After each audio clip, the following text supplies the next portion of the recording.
Hello, Father Donald Moss, once again back to do some more history of the Catholic Church in England. I really like studying England.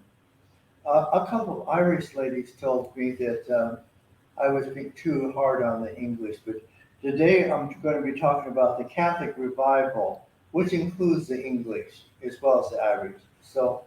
Um, so they'll be happy I'm saying nice things this time around. But anyway, I want to go back to where we started. It was called the Dowry of Mary. That's what English Catholics are very fond of that term. And the dowry was not like we think of the wise family provides money or usually it was land to the husband for the support of the wife.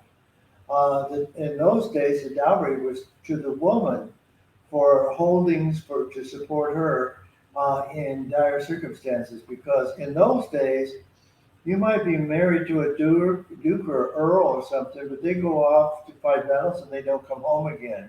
So women there was no social welfare system, and so women needed dowries to support themselves.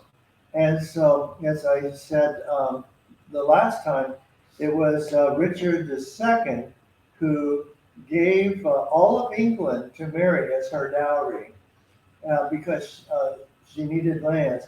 And just interestingly, first of all, Richard II was a boy king who would put down a riot, and then to appease the rioters, said he'd do what he could to help them, but they wouldn't let him because he was a minor, and his regents would not let him make changes in policy. So what he did is he endowed all of England as Mary's possession, and and that was the first time that Mary was called Our Lady. We always think, Notre Dame means Our Lady and everything. We think that comes from France, but the expression actually comes from Our Lady's dowry in England. She was called Our Lady because she had lands. You know, she was then considered like an aristocrat would be considered, and so they began to call her Our Lady. And and so the British are very fond of that title.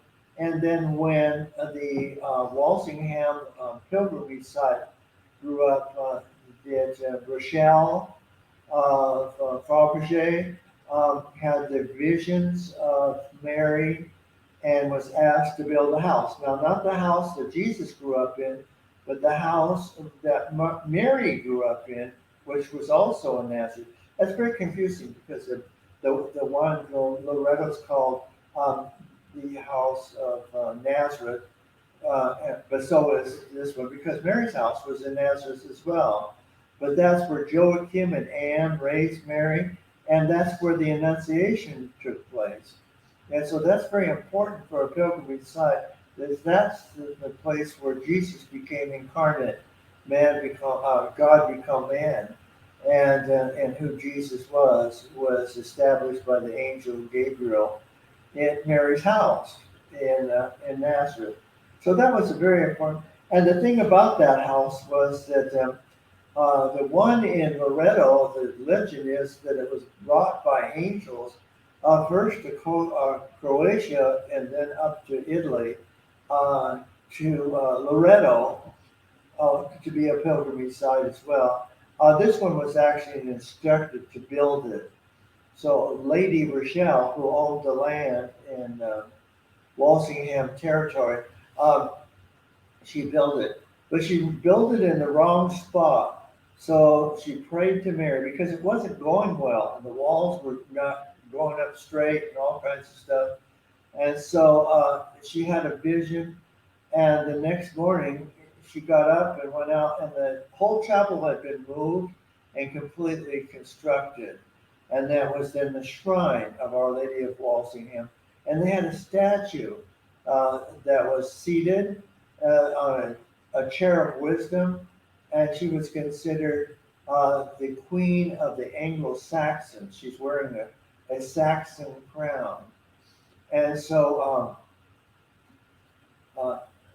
this all went well until, uh, and many kings went. As a matter of fact, even Henry VIII went to Walsingham, and they all went to the what they call the slipper chapel to take off their shoes, and then they walked barefoot to the shrine, which was quite a distant walk.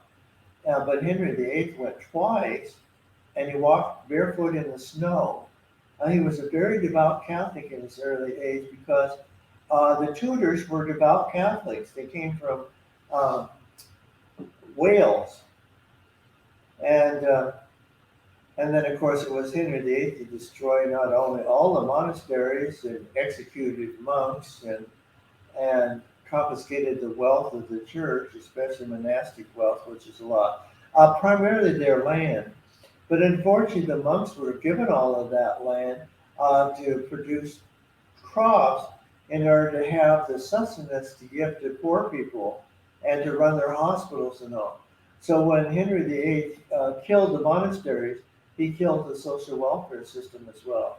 And so the Protestant Reformation was very hard on ordinary people because they starved, some because there was nobody to help them, and the state wasn't going to help them at all. It took a long time.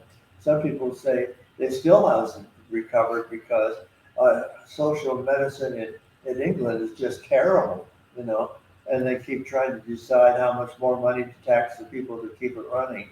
But anyway, that's I'm off on a tangent already.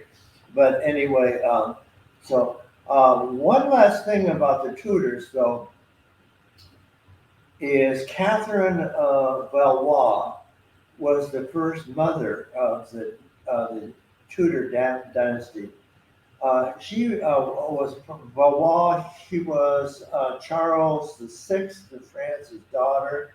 So she was a very high position princess who was betrothed first to an English king and gave birth to an English king and about 8 other children. And then, but the king died. She, as a widow, then she married his Owen Tudor, and then Owen Tudor, and she started the dynasty of Tutors. Henry the Seventh, and then Eighth, and Elizabeth was a Tudor, and Bloody Mary, who wasn't so bloody. They were all Tudors. Even Edward the Sixth was. See, King Henry wanted a son. He finally got one, and his name was Henry. But he didn't last long. He was only about 13 or 14 when he died as well. But he brought more devastation on the Catholic Church because he'd been indoctrinated in anti-Catholicism. So those are the two. But I think what's interesting, and it's really gross, but it's really interesting, is Catherine was told not to deliver a baby in Windsor Castle, but she was disobedient and had a child there. But she felt so guilty for being so disobedient. In those days, women are always guilty because they had to do everything they were told to do, And so she declared that she did not want to be buried. So Catherine of Valois is very important because she's the founder of two important lines of kings, mother of 2 important kings in England. Her bones are buried in Westminster Abbey, but there aren't very many bones, just 2 or 3. Because she was not buried, people would go to the sites where her body was, and there was nothing left of her but a skeleton and very leathery skin. And people used to kiss her corpse and say, "I kissed the queen," which is gross. But mostly gross is when they finally, she was finally exhumed from a spot, and her body was very ceremoniously buried at Westminster Abbey. There are only like a couple bones left of her because people took her bones. They were souvenirs for visiting the different sites. I would say relics, but she was not a saint. But she was a good woman, and it's reported she was very beautiful too. She was very attractive. I mean, she did, you know, rope in two kings, so that was pretty good, you know. But anyway, and she was very devout Catholic, as were the Tudors. So we wondered why the Tutors were so devout. Well, they were from Wales, and those were folks who were like related to the Celts or Celts, I think they're called, Celts, Celts, and Romano Britons. So early Britons, early Christianity. Their roots go back to the very earliest. You know, to King Arthur and the Knights of the Round Table, although there never was an Arthur or a Round Table, either one. But anyway, that legend, you know, was very, very Catholic legend. And so, so enough on the Tudors.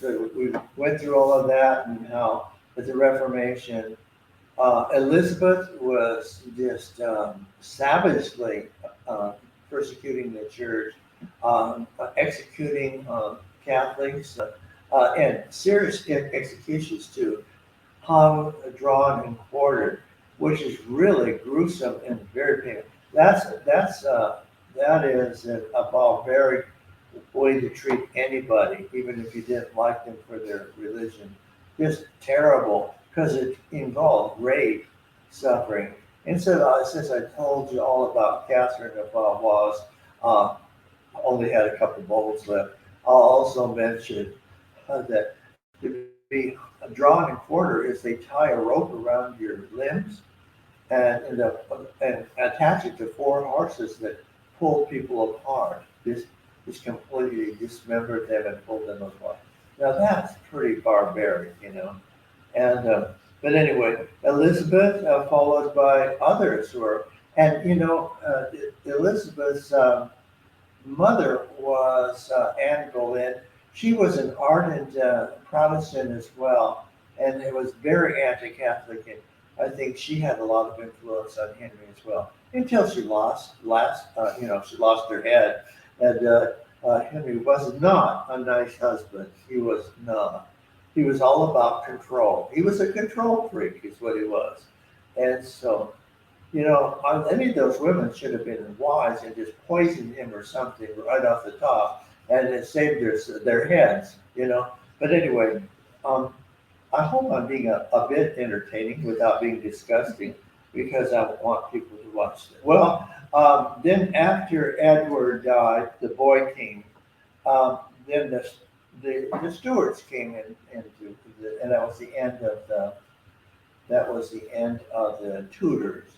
And so the Stewards came in, and we had King James, and then Charles, and then another Charles, and then James II. They were Catholics. Some of them were Catholics because they were the sons of Mary. See, Elizabeth had Mary executed, and she's Queen of Scots. She's called Queen of Scots. That was the daughter of Henry as well. And she didn't want to execute her, but she had a problem in that Mary was a Catholic, and you can't allow Catholics to live in Elizabeth's mind. So, but I think Mary got her revenge because Elizabeth was the good queen, very best, the Virgin Queen who had no children, and Mary did. And so there was an attempt to bring Catholic Church back to England, and it's called the Jacobi Rebellion. Jacob being the Latin term for James, tried to restore Catholicism in England. Some of those kings, they were not all of them, but some of those kings were actually Catholics. But the Parliament was ruled by the Whigs, who were viciously anti-Catholic. As a matter of fact, you had to be a communing member of the Church of England to even be in Parliament, and so they voted all these vicious laws. So there was a battle that took place in a revolution against the Jacobite uprising, and the Jacobites lost, and then England went crazy, ushering in all kinds of anti-Catholic laws, very, especially affecting Ireland. I mean, in Ireland, when they had the famine, the kings of England and chancellors and all would not allow any money to go to Ireland and to feed the starving. Now, they were British subjects at that time, but their attitude, well, they're Catholics, let them die, you know. And what they had is in the wings of all these Protestants, which they basically gave land up to them. And so to this day, there are many aristocrats in Ireland who are not Catholic but Protestant. So the Irish really had a big grudge against English. And to say an English soldier was just bad news, you know, because how badly they treated them. If you had any property that a Protestant would get your property, the law was, they just completely wiped out all civil rights of Catholics in Ireland, as well as in England. So that's why I got in trouble because some people didn't like me as being so harsh on the English. Well, um, it was all political, you know, so as it always is. And so, you know, people with very small brains and very large mouths get in power, and then there's trouble. We see that to this day. And I'm not going to mention in which way because it'll get me in trouble as far as being political. Anyway, uh, they had a problem because the Irish and others could not join the army if they were Catholic as well, and so they had to change the law, and they repealed the Catholic Exclusion Acts, and that was in 1829. It was repealed because they needed soldiers to fight the wars. And you know who started all of this change of laws in favor of Catholics? Is in favor, but at least not against Catholics. Was the American Revolution because they needed soldiers to fight that war. And of course, they were, you know, trying to dominate India and such as well. So, so then the laws, many of the anti-Catholic laws were repealed, and Catholics started coming into their own. And Catholics started coming into England as well. One of the things that happened was that the military chaplains, the Catholic chaplains were very brave in going to the front to minister to the fallen soldiers. And the Anglican chaplains did not. The only non-Catholic were actually the Salvation Army people did go to the front as well. But the Anglicans did not. Well, these soldiers who suffered greatly, that first war, they call it the Great War, it was just horrible. People died, and like 60,000 people would die in one day. It was that terrible trench warfare with the mustard gas. It was just awful. And if they didn't get shot or blown up, they often died of gangrene and everything because they're in those trenches forever. You know, waterlogged. It was a horrible, horrible war. And guess who went to fight that war? Catholics. You know, and so because they were cannon fodder. I mean, you know, you don't mind losing people if they're Catholic. And so, but anyway, a lot of those soldiers who were treated so well and helped so much, or saw dying soldiers on the field being ministered by Catholic chaplains, became Catholics, and then back in England raised their families to be Catholic. So, and that swelled the number of Catholics in the country because there weren't that many left after all of these. Because they hunted down Catholics and executed them if they could catch, especially priests. So a lot of people who didn't have, no longer had a priest, dropped out of the church, and then they were coming back now because of the wars, and the same thing happened in World War II, and then also the Irish started coming in because they were trying to escape the terrible persecution in Ireland, but so they would move to places like Liverpool, which was an industrial location in England, further north of London.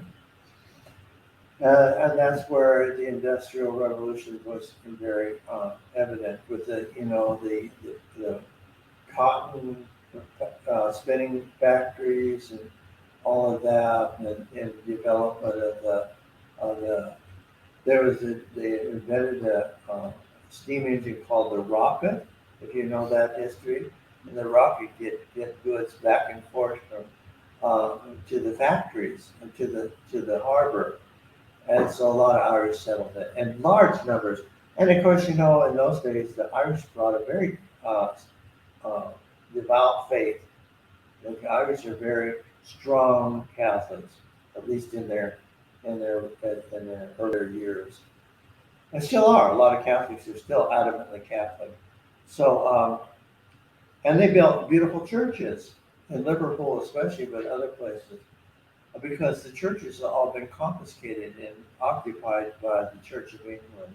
You go to England these days and you see these churches, you can look at the walls and you see the places where the statues were, and were taken down, almost always smashed and thrown out. So it's really hard to be a Catholic in England as far as what's left. But and I just want to say too that the churches are all named Saint Mary the Virgin, almost all of them.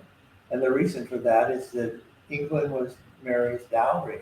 So even though they're now occupied by the Church of England, there are still named, and the Protestants also claim to be part of Mary's dowry. And there are churches in different sites at Walsingham too, where Protestant pilgrims go as well. There's a well there and miraculous happenings as well, like you see at Lourdes and that sort of thing. It was one of the biggest pilgrimage sites in Europe.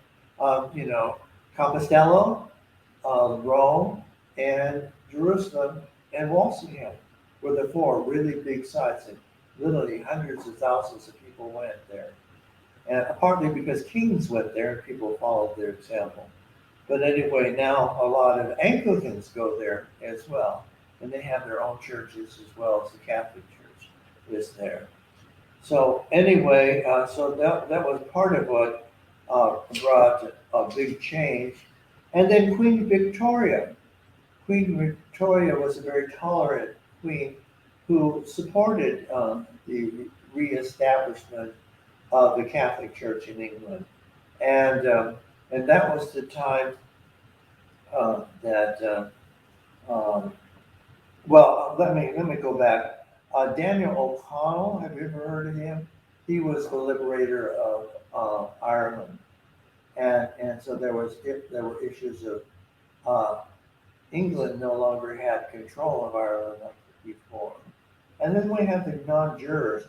The French Revolution was just horrific. The aftermath of the revolution, and a lot of clergy escaped to England, and they're called non-jurors, and then they ministered to the church. So all of these things were going on, and so the church's hierarchy was reestablished, and Catholics were going to chapels. Now, many of the chapels were in embassies, because like the Austrian embassy, the Spanish embassy, Catholic countries had chapels and masses. So the people in the London area went to the embassies to go to mass, and people on the outlying suburbs, they went to these places where Catholic families had hidden masses and so forth, but they didn't have to be hidden anymore. There's a book called Why the Irish Can't Sing, and it's because the Irish who were having secret masses didn't dare sing because they would be located. And so there are generations of especially Irish who And also the men, if you've noticed in the old church where I grew up, the men very often would volunteer to be ushers and they'd stand in the back of the church. And that was a custom because their fathers and their grandfathers and their great grandfathers used to stand in the back of the church. But why? Keep an eye open for the English to catch them and maybe at least to arrest them and maybe even execute them. So those kinds of things are like held over from those days. But anyway, and the thing is that it was I think in 1865, the Anglican bishops began to wear mitres. See, the thing is, they always wore caps and gowns because they were educated. And you see that in Protestantism yet. You see a lot of preachers wear a doctor's gown rather than liturgical garments. And that's how they dress as well. But the Catholicism was becoming more popular. And as such, then they started borrowing liturgical garments and liturgical practices. And so the Anglican Church was looking very Irish, very Catholic. And as such, then the population was becoming much more tolerant, which was virulently anti-Catholic was now tolerant of Catholics. And it was kind of like the New Age thing to do is to become a Catholic.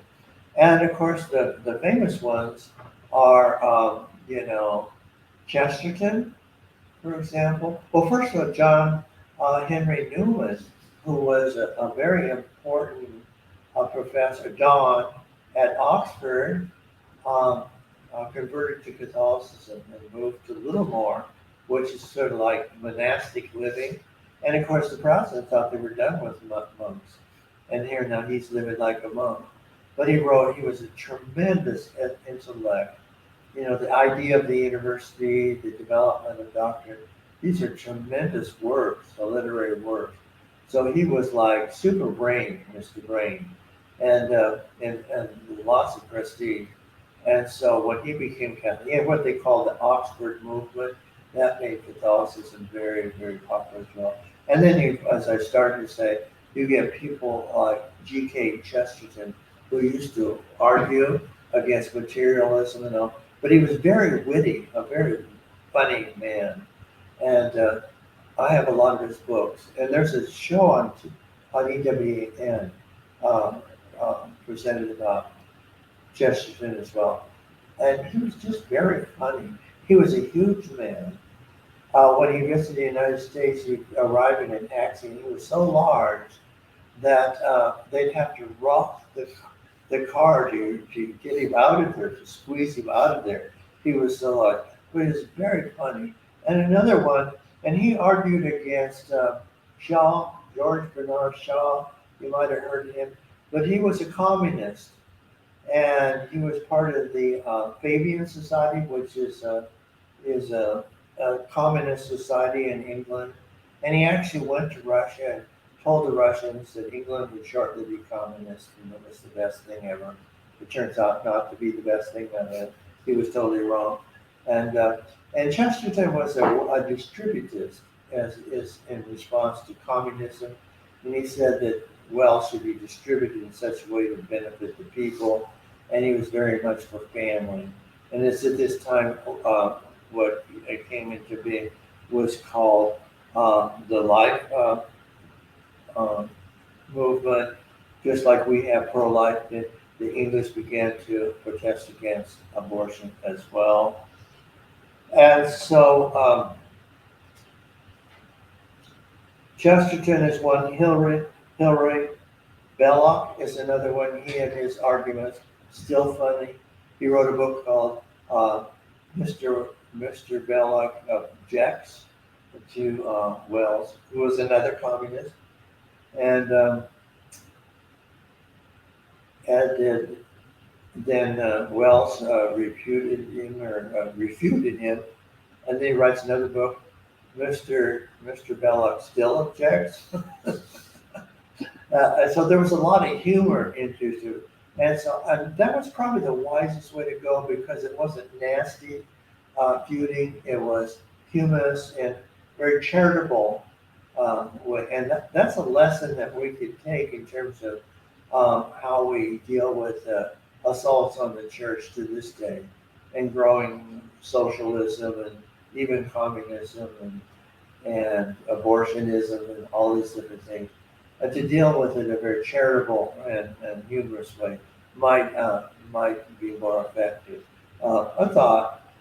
And so life became very much a Catholic world. They were doing real well. The numbers were climbing.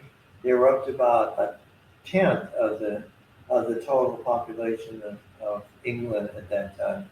And of course, there was a larger percentage in Scotland, because not as many Scots left the church as English. The Reformation didn't reach quite as far. And also, like Cornwall, they were the last holdouts for.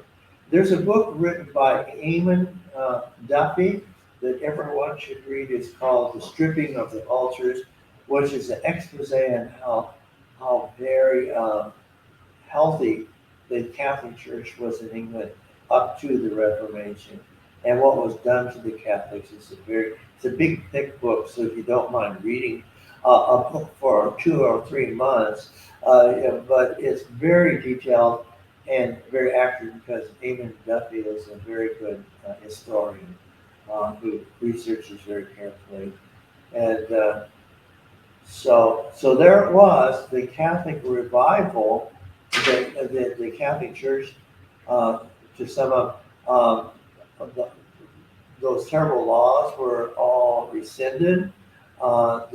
Many more Catholics came into the country, and still are, by the way, because with more immigration, there are more Catholics coming in. And there are very few anti-Catholic laws. The only one that I can think of was what the Lord Chancellor is not allowed to be a Catholic, and the King or Queen is not allowed to be Catholic. And I look for that to be changed in the future as well.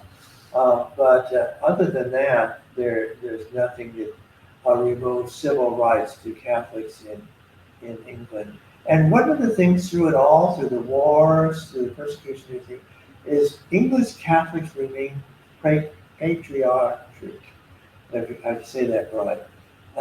And Queen Victoria really loved the Catholics because they were so loyal to the crown and so forth. Now, you would think it would be just the opposite, but I think Catholics are that way. They're used to hierarchy, and they're used to maintaining respect for others. Now, I don't know if that still holds today as much as it used to, but I can think of a lot of ways where Catholics are somewhat different than Protestants when it comes to handling adverse situations. And so that kind of ended in the church in general. There were cross currents, like communism was on the rise, fascism was on the rise, and a lot of British got caught up in that. For example, Cambridge University had a lot of people that were Marxist, and then went into government and sabotaged. They were spies for Russia, and they were high-placed graduates of Cambridge. So there were scandals in terms of behavior in England, and a lot of things happened in the world. So by the 1950s, the bottom dropped out for the revival everywhere around the world. In the United States, it was about the 50s when people, Vatican II had taken place, Humana Vitae, for Paul VI, encyclical on marriage,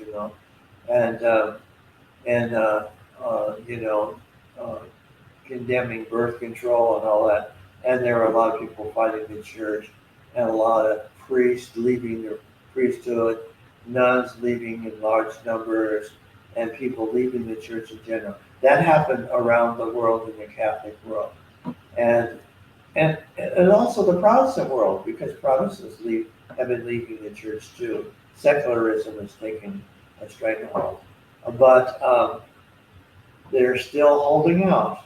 But Mary's dowry, praying, hoping that someday, that through Mary's intercession, England will be restored to the Catholic Church, or at least the Catholic Church will be restored to England in significant ways. But Catholics are very much respected in England now. Oh, You're 35 minutes. okay, well, that's enough for today. And I can tell you about some very famous English individuals who converted to Catholicism and did a great deal of good work, but I'll mention that next time. And then I'll talk more about how the church fell apart in this country and in England and in France. In France there was this terrible scandal of abuses in France as well with the clergy, which is a horrible thing.